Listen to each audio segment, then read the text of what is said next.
So this is that reaction video I talked about, like, what's it been now? A week, 2 weeks ago? I call it buses in crisis. Then I heard from school bus drivers. Hi, welcome to a video whose creator is blind and unapologetically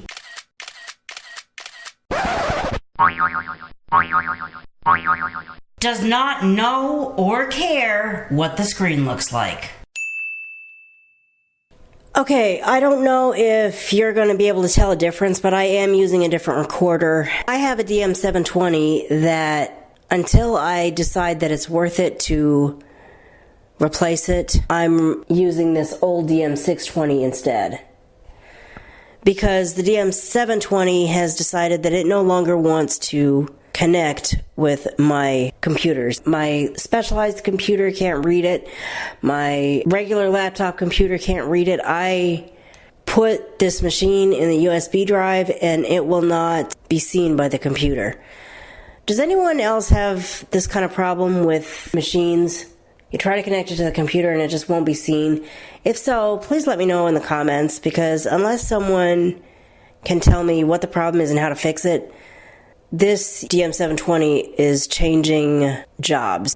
Hi everyone, so this is that reaction video I talked about, like, what's it been now? A week, 2 weeks ago? This is in reaction to the TV news report on August 12th, I believe it was.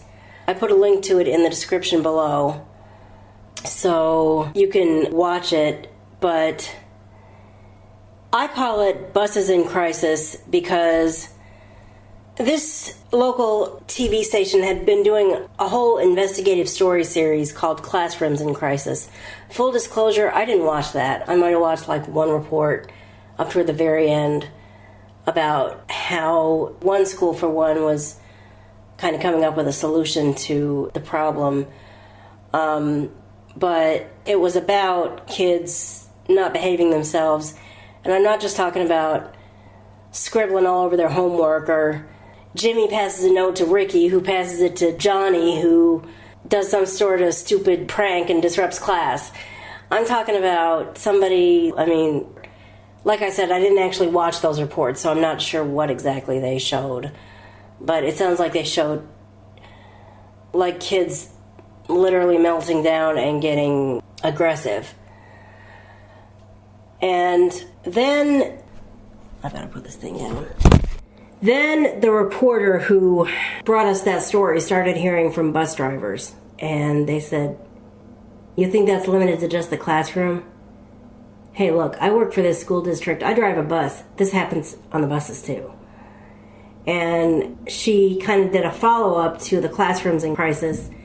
She didn't specifically call this buses in crisis, but I call it buses in crisis. I don't know if this is going to be one of many parts of a series talking about school buses now.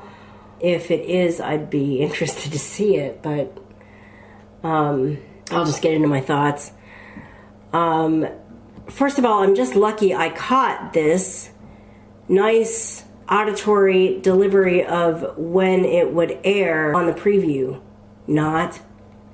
If you do follow-ups, please do a better job of telling me when to watch, or I'll just try to always watch at 6, but a detailed voiceover about when it is going to be on would be helpful. I mean, I've done whole videos about that. I know YouTube is a video platform. I know TV, the V in TV stands for vision, but some people don't have literal vision and they're watching with their ears. So if you create videos, or if you happen to be like a producer or whoever at a station creates promos of news specials or something, please keep in mind that some people are watching with their ears, and when you flash Monday night at 6 on the screen, they are going to have no idea that that was on the screen. And if you would accompany that flash on the screen with the reporter saying, "Watch our follow-up Monday night at 6. You know, Kristen could have said that, and I would have completely known when to watch. I mean, at risk of having a copyright flag, I'm going to go ahead and play this preview. Do you hear any mention of a date or a time in this We started by showing you violence in the classroom. Then I heard from school bus drivers. Don't you touch her. They said, why wouldn't this be happening on the buses too? I need help. I have a student loose and she's beating on me. Drivers are getting attacked. Help! Advocates say the student is a victim too. I talked to these drivers about what they need to keep kids safe.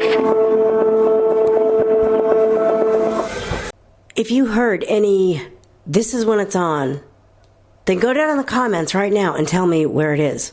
I'll tell you, if you heard any Monday night at 6 in that, then we're about to have another Yanny Laurel debate because there is nothing there.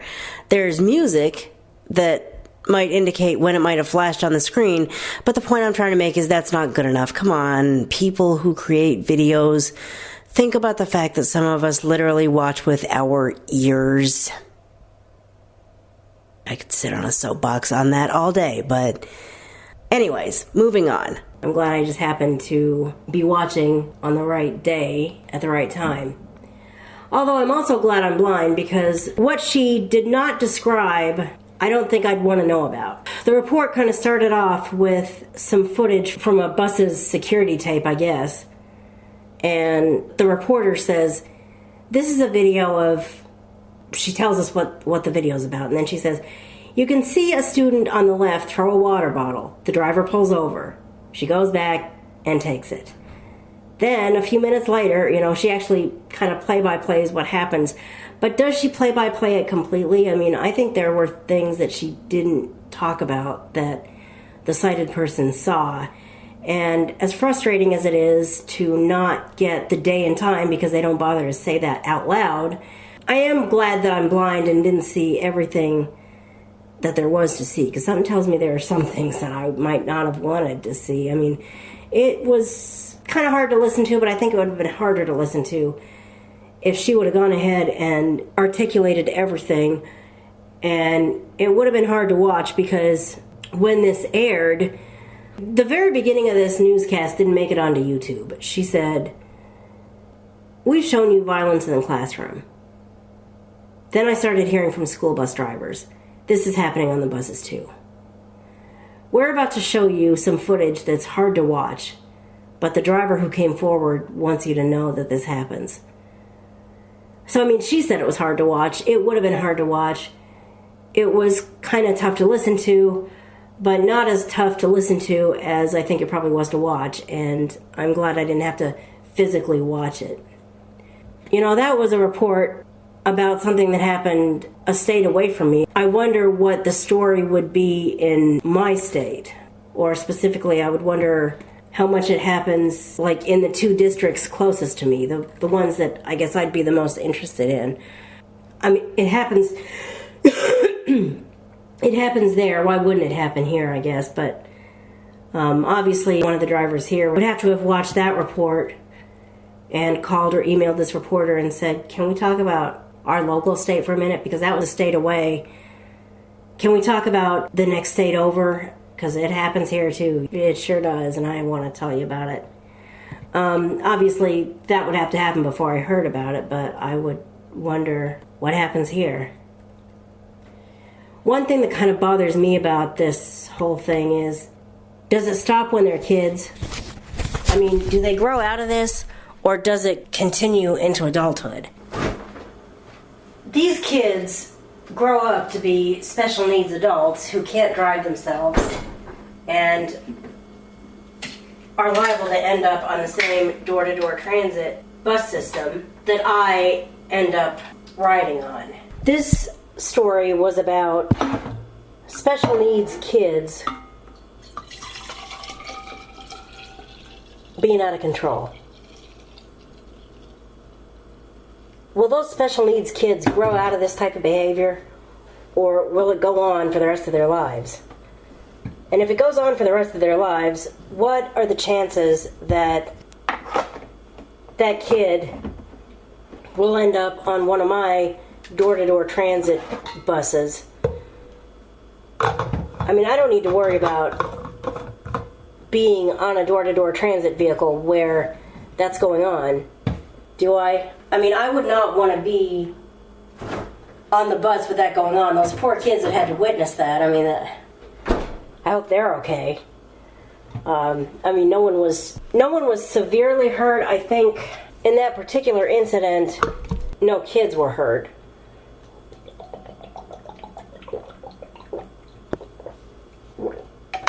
But that doesn't make it okay. And I just wouldn't want to be on the bus when that kind of thing was happening. I don't ride school buses, but I do ride door-to-door transit buses. I mean, in all the years that I've been riding door-to-door transit, I guess I should be thankful I haven't had to deal with something like that, and I hope that I never do. I know it's not my problem, but it's not a situation I would want to have to witness. That kind of situation would truly be one of those times where you literally turn your music on and hope that it ends soon. I mean, unless you want to offer to help, but I mean, there's not much that I, for one, could do. I assume the driver would call into dispatch and say, I need 911, I got somebody out of control. A lot like that bus driver did. But until the police got there, I don't think there'd be anything I'd be able to do. This next thought that I wrote down is why I decided to do this reaction video to begin with. The stats of how often this happens are reportedly really low. 30 in one school district, 8 in the other. That's like 15 and 4 per year. Even that is 15 and 4 too many per year. But they also said it happens more than is reported. And that's, when I first thought about doing a video, that's what I wanted to do the video about. The reporter said, some drivers believe nothing happens when they do report the incidents, so why bother? Well, if they don't bother, it looks like it doesn't happen. If they don't bother to report it, it looks like it's a lot more rare than it actually might be. I mean, I understand the thinking of, well, I report it and jack crap gets done, so why should I bother to report about it? Well, if we don't report, that doesn't just relate to these incidents. It relates to just about anything. That's why, for example, I think it's important, speaking of buses and door-to-door paratransit, I could do whole videos about the reasons why I don't like to do door-to-door paratransit. I probably already have, or I've talked about it. You know, we can bitch and moan, but if we don't report the problems that we have, then if customer service representatives or if, like, head honchos at a door-to-door transit company hear somebody say, this happens pretty often, you know, we've always got drivers doing this, or we've always got, it's a common problem, riders having to go through this. Then they go back in the customer service logs and find 3 or 4 reported every 6 months. They're not necessarily going to believe that it's a problem that needs to be fixed. Although when they hear, you know, drivers need training, this keeps happening and we're tired of it, and then sure enough they go back to their customer service logs and there have been a lot of complaints filed. In the past 6 months there have been 300 reports filed. Okay, yeah, and I can see how that's not something that should be happening, and you're right, I need to call everyone in for training and explain to people that that's not the way it works. You know, the stats don't reflect reality if nothing gets reported. Another thing that was mentioned and that I recognize is that the reporter said that the drivers said that if a student has an aide in the classroom, they should have an aide on the bus. Yeah, well, after seeing something like that, I kind of agree. I mean, that poor driver she had no one with her except the other kids and this kid that was, I mean, do I even call it a meltdown? I mean, that wasn't a meltdown. A meltdown is like crying, maybe acting out a little. This was like a scary situation. One district has like 242 school bus routes with only 36 aides. Another's got 126 routes and only 7 aides. And the answer is not me or anyone and everyone that watches this YouTube video, changing your career track and becoming an aide or a paraeducator. If you are thinking you might want to become a teacher's aide or a paraeducator, a bus aide, whatever the term is for those types of people who ride on the bus with the students and intervene when things get out of control. If you want to do that, then by all means pursue your dream, and they need you. But I know I, for one, would not, disability aside, I would not be I couldn't handle the stress. I don't know if I can handle the stress of even going back to school and, dealing with everything associated with that, let alone somebody's out of control and I've got to de-escalate the situation, or better yet, keep the situation from getting that severe in the first place.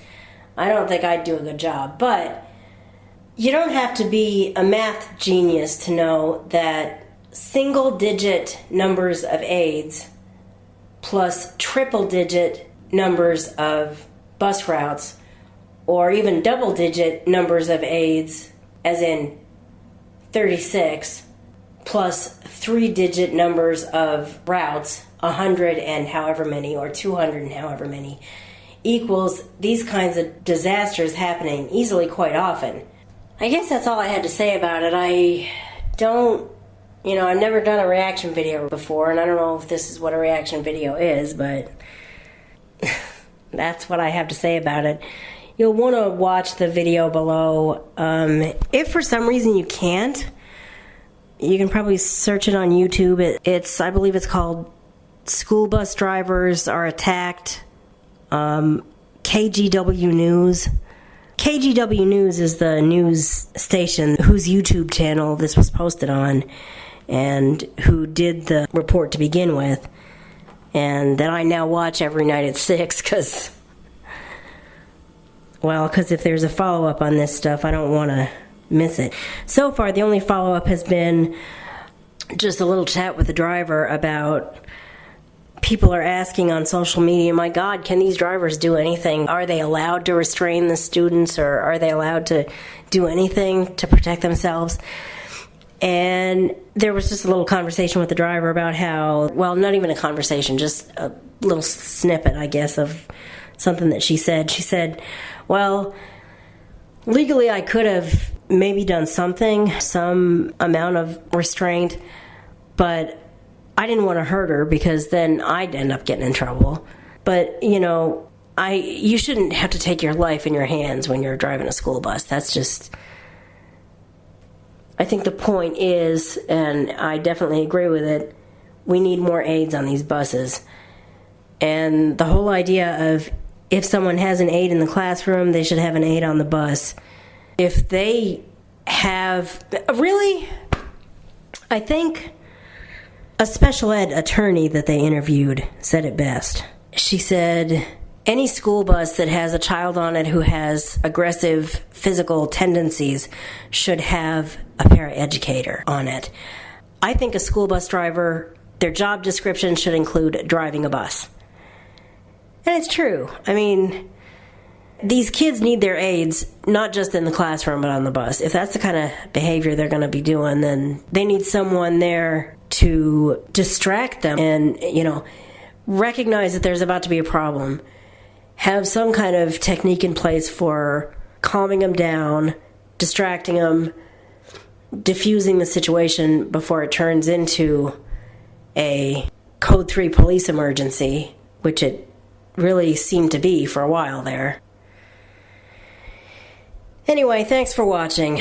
Please follow me on Twitter, or if you really want to, on Facebook. If you're blind or visually impaired and wish you had sighted assistance on demand, check out IRA. That just might be how you can get some. If you believe that when disabled people find the right job, they should actually keep it, sign the Walmart Preserve Disabled Door Greeters Jobs petition. If you believe 1,000 subscribers and 4,000 hours of watch time is too much to ask for a new YouTuber, sign the Do Not Demonetize petition. And I'll see you in the next video. Bye.